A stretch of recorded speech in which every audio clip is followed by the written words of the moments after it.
This conference will now be recorded. Hello and welcome to the M6A Recap. Today's date is November the 11th, November the 6th, 2019. In front of you is the risk disclaimer. It just means there's risk involved. You should never invest money you cannot afford to lose. Always keep risk management in mind. Understand that we're not CTAs, which stands for Commodity Trading Advisors. So we take a look at the Australian dollar, US dollar futures.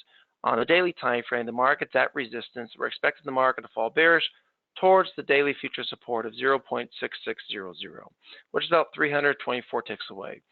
The 1 hour time frame has already broken the counter trend line bearish. We're already in the sell zone, making lower lows and lower highs. So there's a swing trading stop at 0.6980 and a limit at 0.6600.